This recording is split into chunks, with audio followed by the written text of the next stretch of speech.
Ciudad Bolívar, el sitio donde está exactamente, que es la Angostura,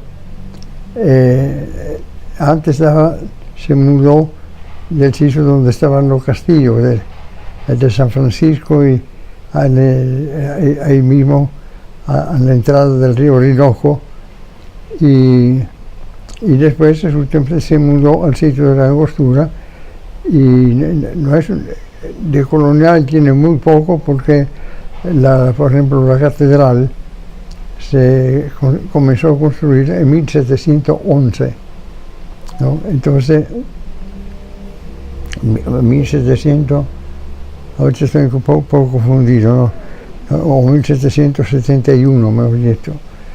Y entonces estaba eso en una iglesia que nunca se terminó por el asunto de la independencia, ¿no? Y entonces, por ejemplo, en este libro que se puede ver la parte central elevada, sí, ¿no? Que se puede ver la parte sí, elevada, no había sido construido. Aquí hay una historia, que yo le voy a regalar ese libro, que aquí puede encontrar todos los datos, digamos, no solamente de la catedral, sino también de las distintas épocas de construcción, con los planos del padre Gumilla, que son poco conocidos, y la iglesia, como les digo, nunca fue terminada.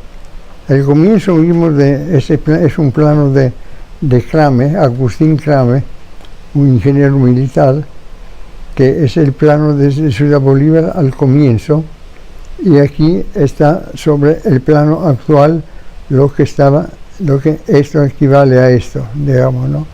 Entonces, en base a los planos, otro plano, pude reconstruir el desarrollo y el crecimiento de la ciudad. Este es uno de los planos, y como pueden ver, esa línea roja que yo marqué aquí es hasta donde había llegado la construcción y paralizada por la independencia. Es decir, la parte esa elevada nunca fue construida. Aquí sí pueden ver cuando el techo que estaba aquí arriba era un techo únicamente plano, eso con vigas metálicas, como pueden ver aquí. Era un techo de vigas doble T completamente plano. Entonces por eso la iglesia era muy oscura, y entonces yo tumbé todo eso. Es una fotografía exactamente que muestra la nave principal cuando le faltaba la parte de arriba, y aquí es como exactamente se quedó, con la bóveda y también la fachada.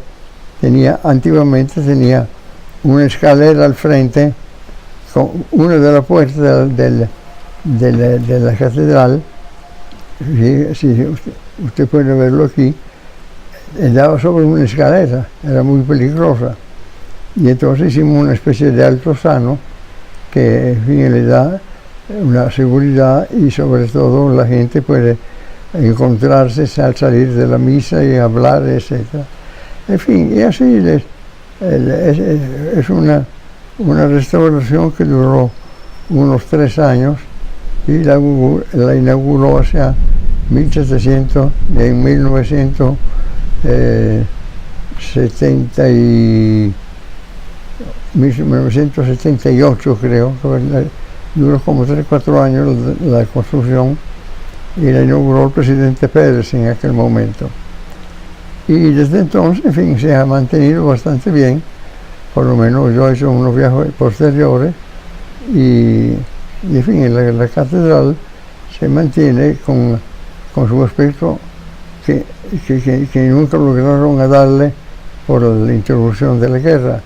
Ahora, no fue una intervención que inventó formas y todo para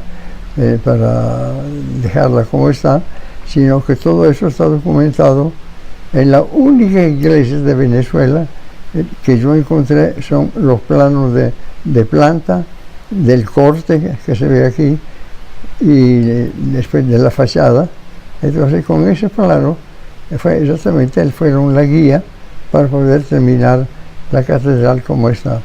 Y creo que todo el mundo quedó muy satisfecho con ese trabajo, y es para mí una de las últimas catedrales ya del periodo colonial, que por eso digo no logró terminarse en ese periodo, sino que se terminó ya parte en el siglo XIX y totalmente después se terminó en el siglo XX con la intervención mía.